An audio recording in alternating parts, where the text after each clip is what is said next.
Sabi ko sa sarili ko na magbabago na ako.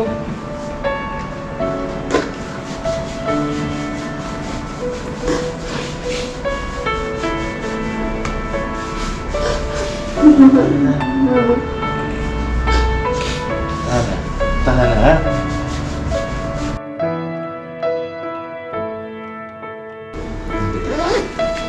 Ingat, ha? Ingat ka doon, ingat ha. Magpakabait ha, magpakabait ka na doon.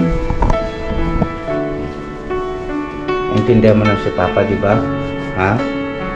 Hindi kita pag-aari kasi nakita nito merong mga taong may karapatan sa iyo, ha?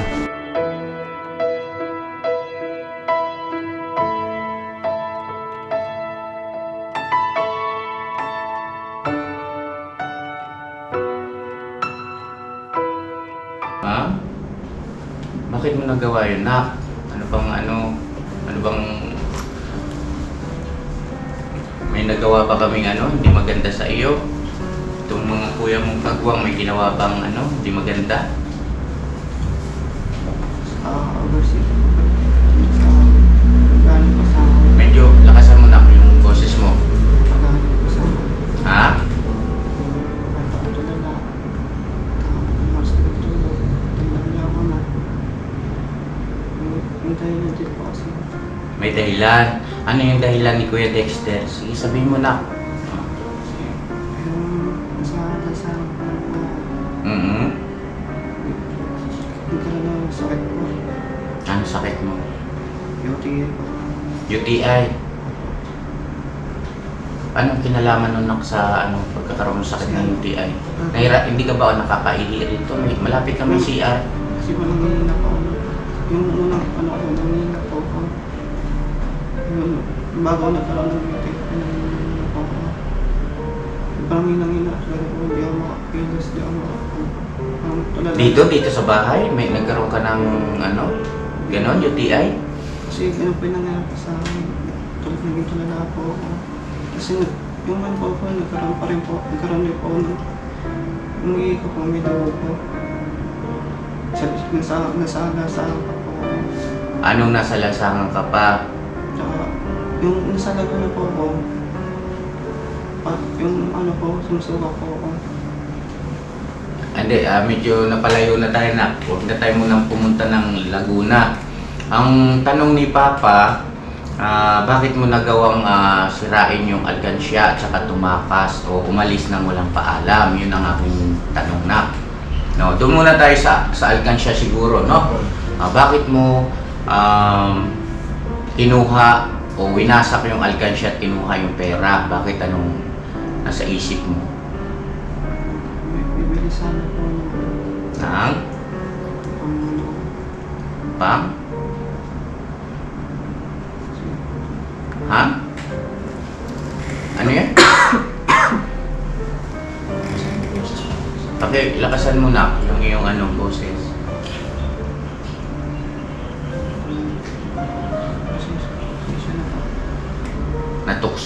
Natukso ka, ganon.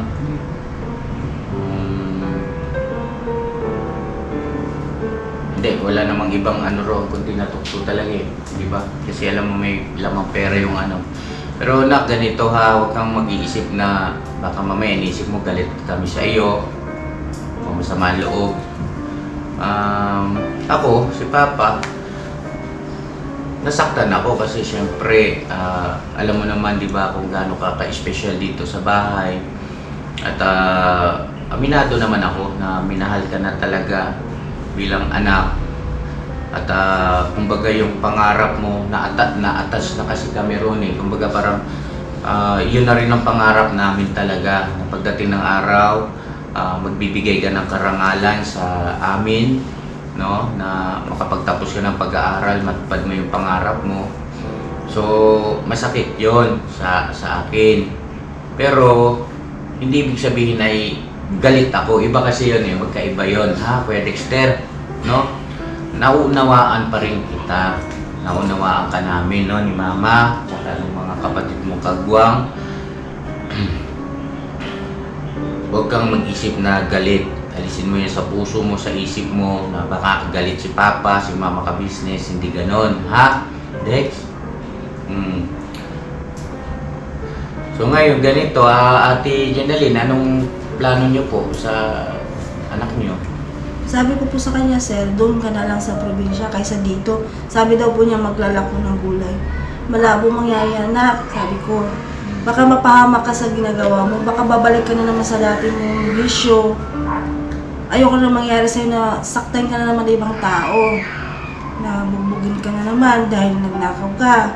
Kaya sabi ko, pakiusap, umuwi ka na. So, doon. Ate Jenaline, gusto ko lang linawin, bugbugin ka na naman ng ibang tao dahil nagnakaw ka. Ibig sabihin, maraming pagkakataon na ganon? Opo, sir. At talagang naging ugali niya? 3 beses po ata yan, sir. Yung kapitbahay namin napagkamalan siya na nagnakaw daw. Tapos nakatambay daw po sila sa Mercury. Hindi, yung ano po kasi, ang nagkwento niya noon, nagnakaw sila ng drum. Diba? Doon niya nakilala si Balat. Ang drum daw ng mga tubig. Sa bahay So, po yun, sir. Oo. So, ibig sabihin, parang naging gawi niya ba yung ganon? Na bakit mo nasabi na baka mamaya bugbugin ka? Kasi po, pag wala po siyang siguro pang Pera. pagkain, Oo. nangunguha siya ng gamit. Ayun. Okay. Yung mga drum namin, balde kinuha po niya. Sa kapitbahay po namin, napagkamalan siya, nakuha daw yung battery. Opo, Ate Janelle. Anak, ano bang ginagawa mo ron sa pera? Ano po, yung ilang buwan, isang buwan yata po yun. Sabi ko kabalat, tigil na namin to. Tinigil pa namin yun. Hindi. Oo, naintindihan ko na yun at naipaliwanag mo na yun doon sa mga una. Ang tinatanong ko ngayon na, bakit kagaya niyan yung sa alkansya, di ba? Anong nag-udyok sa'yo? Ano ang nasa isip mo, naramdaman mo, bakit yung alkansya gusto mo makuha doon yung pera? Ano bang gagawin mo sa pera? Saan mo ginagamit? Wala naman po ginamit sa pera po. Ano lang ginawa mo ron sa pera? Nagkain po, tapos pinang-computer po. Kain tsaka computer. Dito naman palagay ko naman ay kompleto naman tayo sa pagkain, di ba? At pag halimbawa mga bili-bili, may binibigay naman kami sa iyo. Diba si mama yung sukli, ganyan, minsan binibigay na sa iyo. So ayun anong plano niyo po, Ate Jenaline? Sa probinsya siya, sa lolo't lola niya. So yun din naman ang gusto kasi nung yun nga po mga ka-business medyo parang nasisipa ako yung dating nung conversation yun, ipapatch ko na lang po yung pag-uusap namin nung kamag-anak ni Dexter doon sa probinsya. Siyempre nahiya naman po ako. Dahil sa ang nangyari po kasi parang naku-question nila bakit ko pa raw kasi si Dexter pinapunta rito sa Maynila. Nagpaliwanag naman po ako na ang dahilan naman po kasi ang layunin ng pagpunta ni Dexter dito sa Maynila para naman yung bata kasi habang wala pang pasok ay yun nga makapagbakasyon at saka mabilhan ng mga gamit sa school at mga damit niya. Ngayon, dahil nga siya mismo ang nagsabi na ayaw niya nang bumalik doon sa probinsya at gusto niya dito, ipinagpaalam din naman natin, no? Ipinaalam din naman natin unang-una kay Ate Jenaline dahil siya ang nanay, tapos na-inform mo rin naman sila lola, di ba nak, no? Nasabihan mo rin, di ba, na dito ka natitira? Nag-message ka ba rin, nak? O yun. So, sumbilit sabi, ay wala naman po kaming kung nanonood si lola, at saka yung sino yung ayaw mo kausap, makita mo nga. Si Marijoy po. Sino? Marijoy. Marijoy, ayun kasi Pinsan niya yun. yung pinsan ni Ate Jenaline, wala naman po kaming layunin na na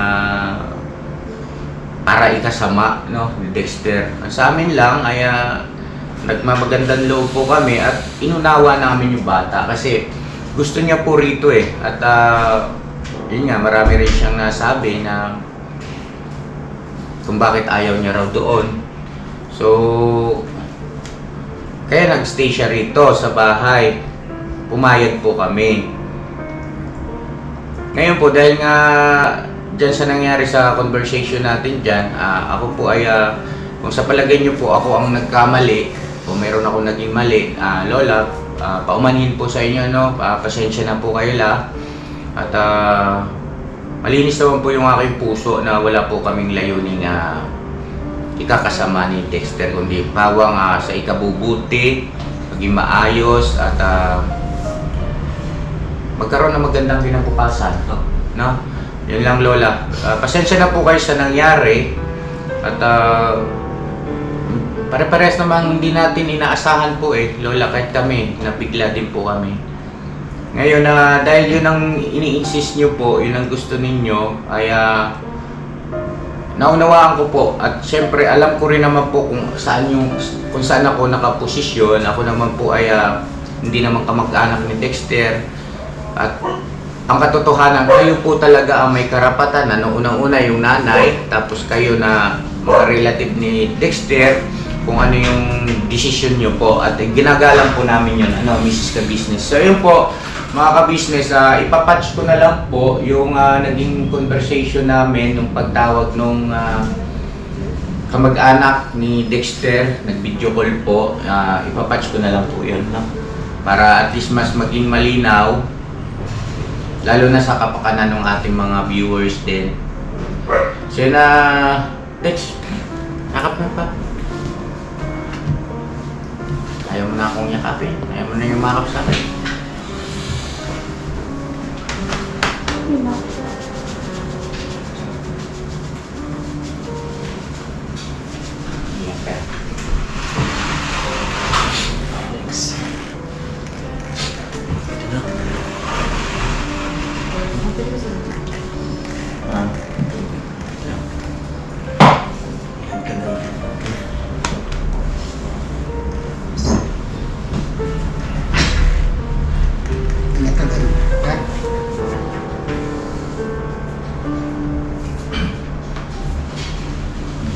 Ito na. Mabait.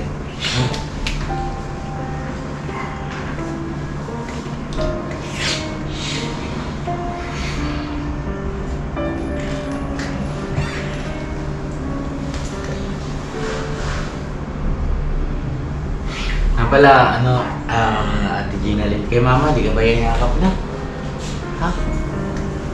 Mama ka-business?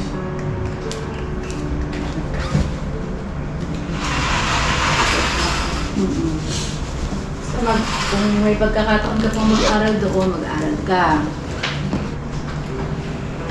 Nak, gusto ko maintindihan mo ha. Dex, kasi ganito nak. Meron kang talagang pamilya kasi nak. Totoong pamilya. Kami, totoo rin naman yung aming pagmamahal sa iyo.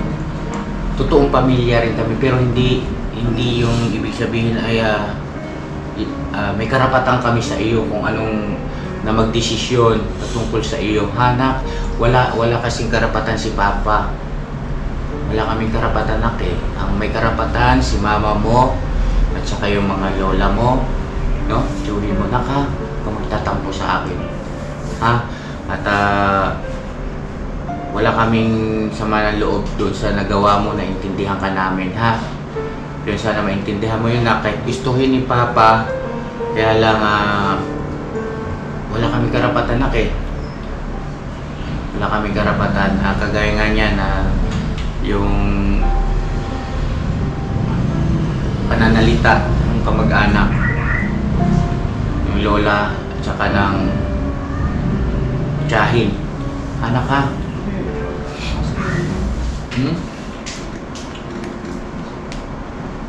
Sama-sama ito naman.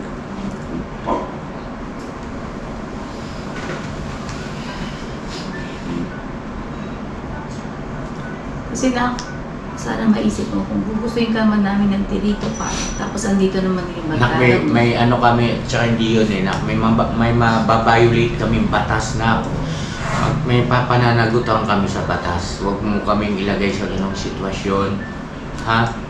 Kasi Dex, meron kasi mga umiiral na batas, di ba?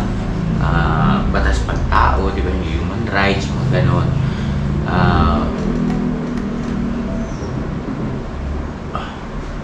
Mahirap eh. Pero darating ang araw, maintindihan mo rin.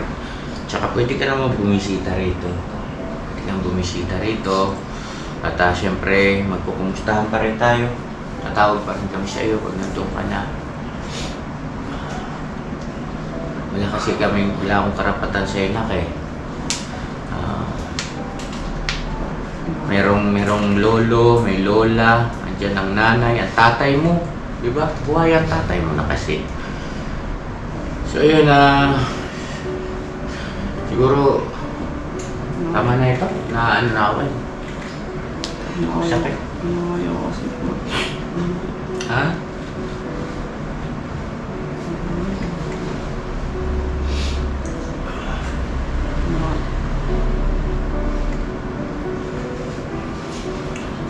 Kasi sabi ko sa sarili ko na ayaw na. Ayaw na pumunta sa update eh.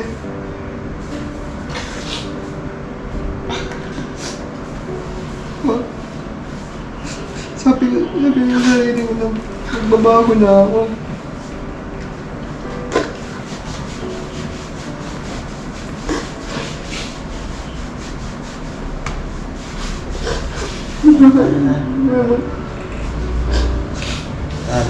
Tahan na ha?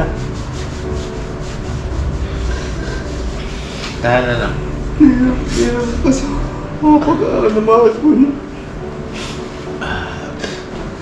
Nangyari na yun, nangyari na nak eh. Diba? Napagalitan na ako eh. Ng kamag-anak mo doon sa probinsya. Ayaw ko buhay ko. Buhay.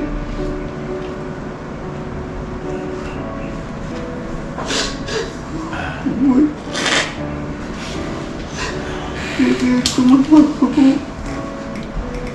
Wala mo na ako sa sarili ko.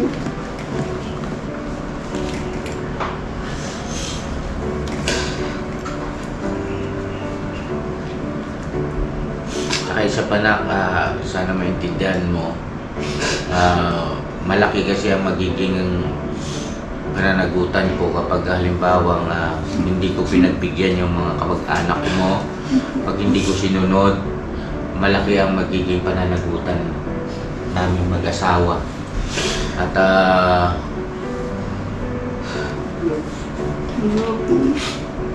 siguro ganito, sundin muna natin, no? Wala namang, sundin muna natin sila lola na yun ang gusto nila. At para hindi na sila galit din sa akin. Diba? At pag na naging maayos na lahat, wala namang problema, kausapin natin ulit sila na baka pwede bumalik si Dexter o pumasyal ng business na business. Malaki ang ano niyan, malaki ang mababiolate namin pagdating sa ganyan. Kumpleto ang kamag-anak mo kasi nak meron silang may karapatan sa iyo. Ayun tama na siguro ito, Paps. I-off mo na yung camera. At masyadong masakit.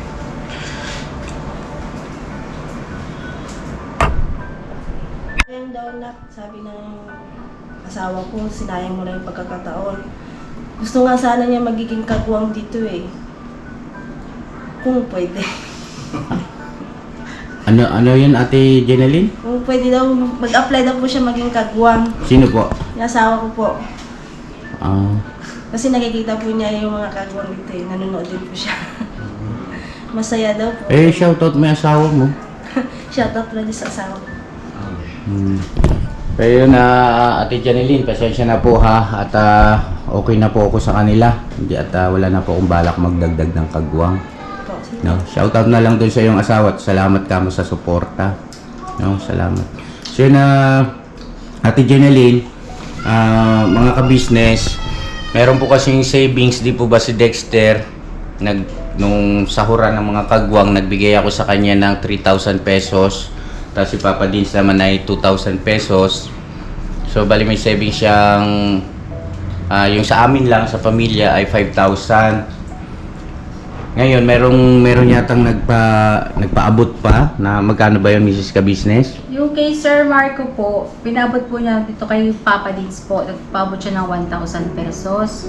Tapos si Ma'am Angelita po, nagpabot siya ng 500 pesos po. Sa bali, 1,500. Opo. Yung ano, so a total of 6,000. 6,500. 6,500. So yun, kay Sir Marco, maraming salamat po. At kay Ma'am Angelita. maraming salamat po sa inyo nga pagmamahal. Ano, yung pinabot yung pagmamahal. So yun, mga ka-business, gaya nga po ng nabanggit ko kanina, mahirap, masakit. Kanya lang po, ayoko pong lumagay kasi sa lugar na meron akong mababiolate, no? Lalo pang at alam ko naman kung saan ako lulugar dahil sa hindi naman talaga kami ang may karapatan kay Dexter, kundi yung andyan yung nanay niya buhay, tatay niya, tapos yung lolo't lola, di po ba mga ka-business, ano? So yun, ibibigay na lang natin kay Ate Jenaline yan yung pera. Okay lang ba siya, Dex? Si mama mo na maghawak ng pera, ha? 1, 2, 3, 4, 5, 6,500 po. So yan.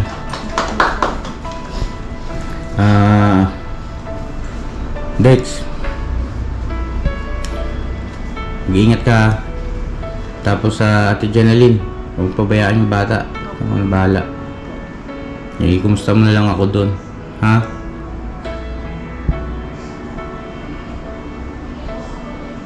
Ano ba ngayon ang mismo ihatid? Hatid ko na po siya sa Cubao. Ano, Dex? Na. Lex. Ingat ka doon. Doon, ha?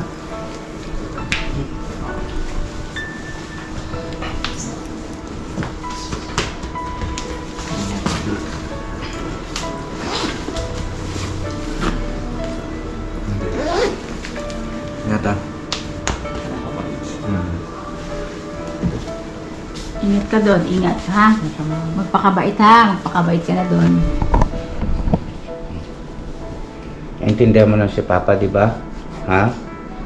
Hindi kita pag-aari kasi tawag na ito, merong mga taong may karapatan sa iyo, ha? Okay. Ate Jenaline, ingat kayo, ha? Ito, ikaw na bahala sa kanya ha. Okay.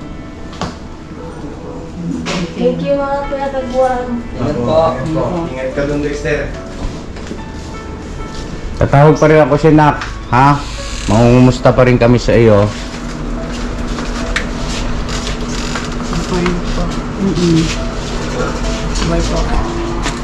Ingat.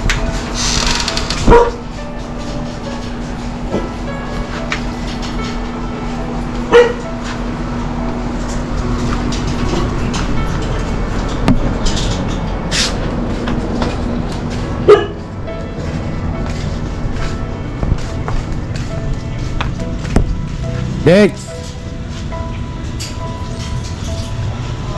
Ingat! Ingat po.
hindi kayo magbabago.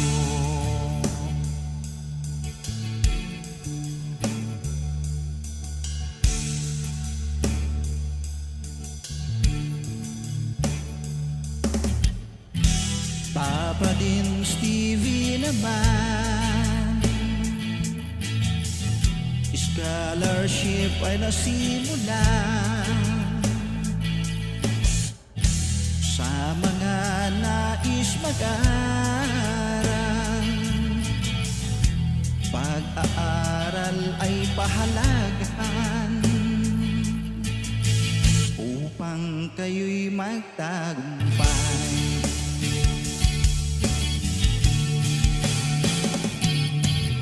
Ka-business, Mrs. Ka-business, Papa Dins TV, mahal kayo ng marami. Ang tuwa nila'y walang mapagsiglay. Nung kami ninyong natagpuan,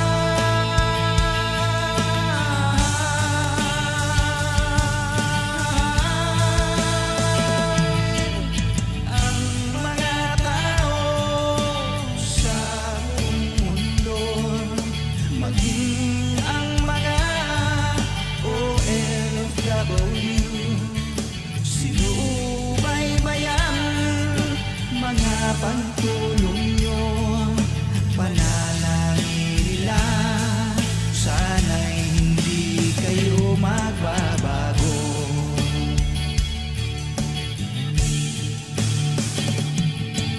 Sponsors at subscribers naming minamahal, walang sawa kami sa inyo'y magpasalamat. Mula pa noon at hanggang ngayon, walang sawa kayo ay tumulong.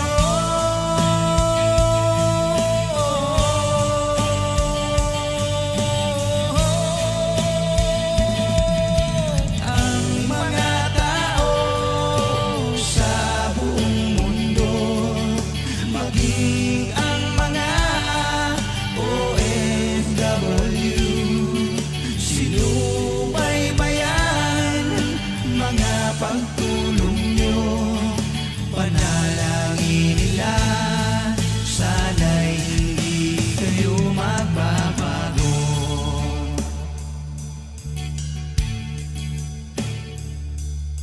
Panalangin nila, sana'y hindi kayo magbabago.